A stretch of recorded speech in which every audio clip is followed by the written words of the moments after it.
This poem is called Mama. So I'm walking down the street when a man stops me and says, "Hey, yo, sister, are you from the motherland?" Because my skin is a shade too dark not to have come from foreign soil. Because this garment on my head screams Africa. Because my body is a beacon calling everyone to come flock to the motherland. I'm like, yeah, I'm from Sudan. Why? He said, yes, you is, because you got a little bit of flavor in you. Don't get me wrong. I'm just admiring what your mama gave you. Let me tell you something about my mama. She can reduce a man to tattered flesh without so much as blinking. Her words fester beneath your skin, and the whole time you won't be able to stop cradling her eyes, because my mama is a woman, flawless and formidable in the same step. Woman walks into a war zone and has warriors cowering at her feet. My mama holds all of us, in her face, in her body, in her blood, and blood is no good once you let it loose, so she always holds us close, keeping us safe from caving in. When I was 7, my mama cradled bullets in the billows of her robes. That same night, she came home and taught me how to get gunpowder out of cotton with a bar of soap. Years later, when the soldiers held her at gunpoint and asked her who she was, she said, "I am a daughter of Adam. I am a woman. Who the hell are you?" And the last time we went home, we watched our village burn. Soldiers pouring blood from civilian skulls as if they too could turn water into wine. The woman who raised me turned and said, "Don't be scared. I'm your mother. I'm here. I won't let them through." My mama gave me conviction. Women like her inherit bruised wrists, tired eyes, and a titanium-plated spine. The daughters of widows wearing the wings of amputees. They carry countries between their shoulder blades. Now, I'm not saying that dating is a first world problem, but these trifling guys seem to be. The kind who'll quote Rumi, but not know what he sacrificed for war. Who'll fawn over Lupita, but turn their racial filters on. Who take their politics with a latte when I take mine with tear gas. Every guy I meet wants me my introduction to the dark side, wants me to open up the obsidian skin and let him read every tearful page, because what survivor hasn't had her struggle made spectacle? Don't talk about the motherland unless you know that being from Africa means waking up an afterthought in this country. Don't talk about my flavor unless you know that my flavor is insurrection. It is rebellion. It is resistance. My flavor is burden. It is grit. And it is compromise. And you don't know compromise until you've rebuilt your home for the third time, without bricks, without mortar, without any other option. I turned to the man and said, "My mother and I don't walk the streets alone back home anymore. Back home, there are no streets to walk anymore." Thank you.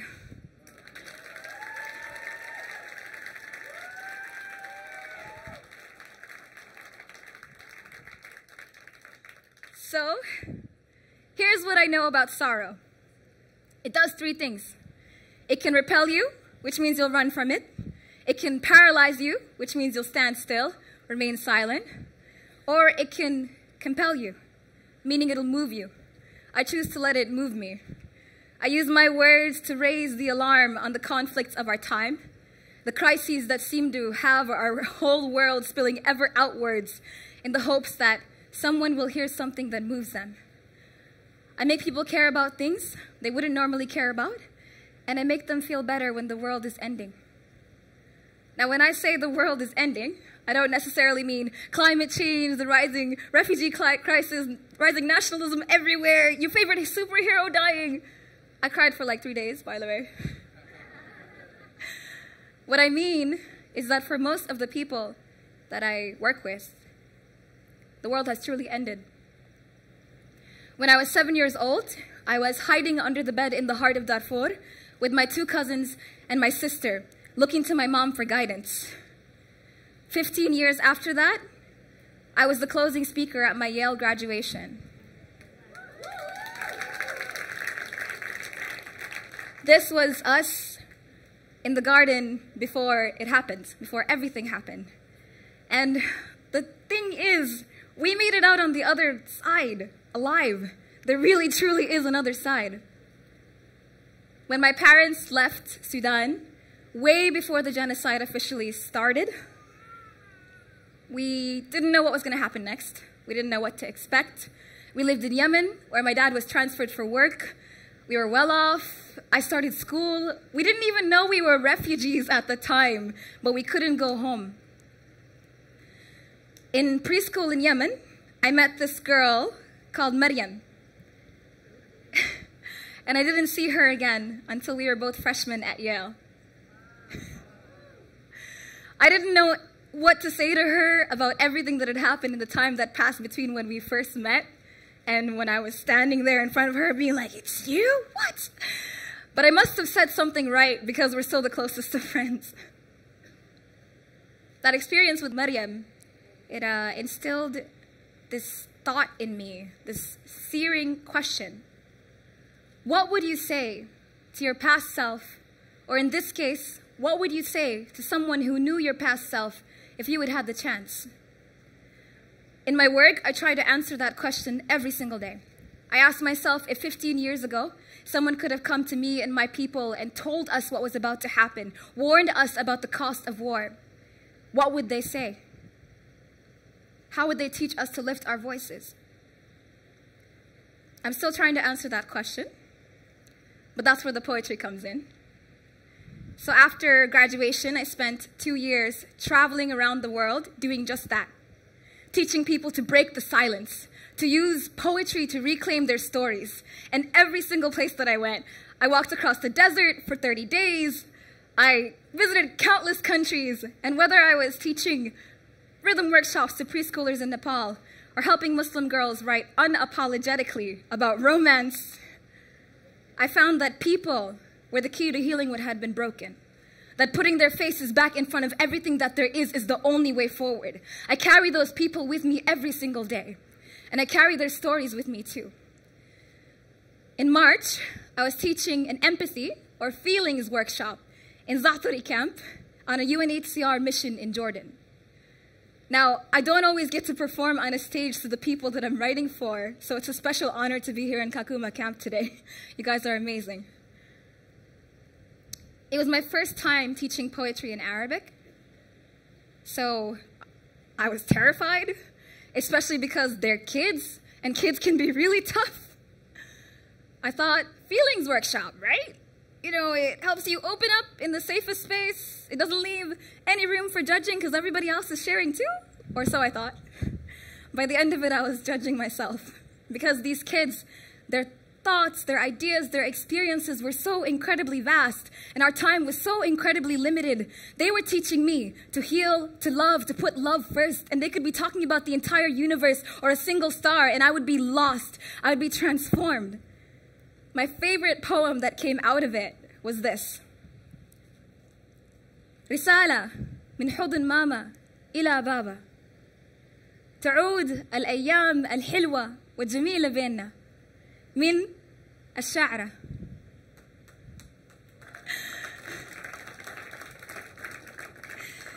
Letter from my mother's arms to my father.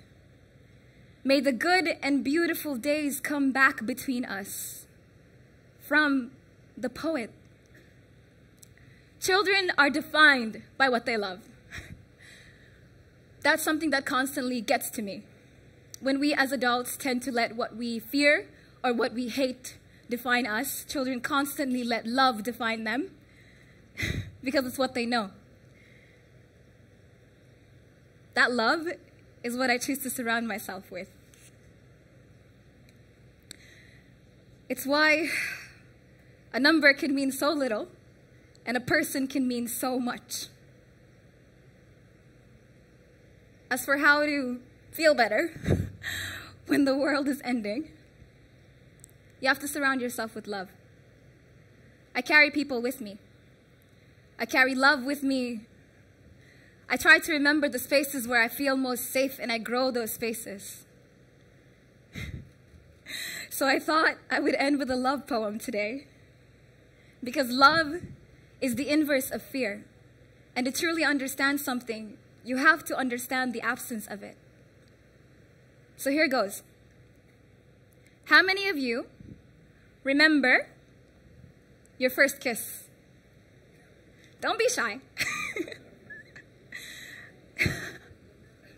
Mine was a couple years ago. I told my mom about it. She took it really well for an African mama, by the way. But then she was like, "You're not going to tell anyone, right?" And I was like, "Oh, only a couple thousand people." So this is a love poem about a guy I don't love anymore, but about the act of loving itself, which I think changes us for the better. It's called, No One Tells You How Easy It Is to Fall in Love or How Hard It Is to Stay There. Please don't tell my parents, okay? Please. The one you love sits across from you at breakfast. Maybe it's your sister or your father or the one who holds you closer than any other person. Between you is the coffee or your cell phone or the Atlantic Ocean or a pillow covered in your mother's tears or your self-esteem again. He says, calm down. You feel the truth claw its way out of your throat. Pass the butter, you say. Used to the part where everyone asks how you are, you say okay, and they believe it. Survivor's guilt makes you apologetic. I talk a lot, sorry. I think too fast, sorry. I count the exits in a room as quickly as I count the exits in a conversation, sorry. You try to control it. But that morning, anxiety ties your lover to the bed and says, let's play. She brings all her friends, the trembling legs, the sweaty palms, the indoor voice, your relationship. You've only officially been awake for 15 minutes and you've already imagined every scenario of things that could go wrong on this day. There are still 20 minutes left until your alarm rings, so you imagine everything that will go wrong tomorrow. Then it rings. When he smiles, the war packs her things and says, I'm leaving. The ceiling isn't inches from your face, the walls stop closing in, and you're back in Paris, under that starless sky. You think about kissing him, but the imam walks in, dangling salvation from the tip of his prayer beads, saying things about how God speaks softly and carries a big stick, as if his sermons weren't phallic enough already. Then your mom brings eternal damnation into the picture. The temperature rises, and you're not sure if it's hell or the way his eyes look tonight.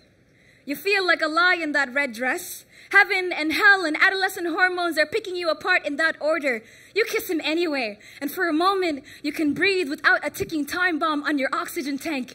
You recognize the irony of a Muslim with a bomb metaphor, and pray to God the CIA can't hear your thoughts. The city falls away around you. The night air feels like a summer harvest. The imam, the CIA, and your mother convene in the corner. The Bible starts looking at you funny. You kiss him again and think, this must be how the Red Sea feels when she tastes the Atlantic on a breath of wind. But fear clamps down on your throat. So he says it first, too soon and too quickly. You listen anyway. Bite down that thing you heard somewhere about how those who love first are the first to go. When he looks at you, forget everything. Spend the next eternity making up for not saying it first. Carry him the way the Nile carries Lake Victoria. Hold him the way a traveler hangs on to the North Star. Love him the way the Dead Sea loves Mount Everest, how they envelop the peaks and troves of this planet. Let his best days sink into your worst days into his best. Make a home of this. Every body of water, every drop, every rain makes you think of him. And you're both from the desert, so you can't help but think you've spent your entire life at his mercy. When he leaves you, it doesn't stop raining. You're left drenched in the desert. Something you prayed for. You start to wonder if the continents ever call for each other on the cold nights, or if Venus ever reaches for Saturn, or if the moon ever wants to come home. I tried to forget you, sunk all your memories in the river, but the waves keep tossing them back. I want to believe that I'll see you again, but we don't live long where I'm from. Venus is weeping in my arms. The hardest part of watching you leave is that you can. Anxiety ties you to the bed. The war unpacks her things. Thank you. Thank you, everyone.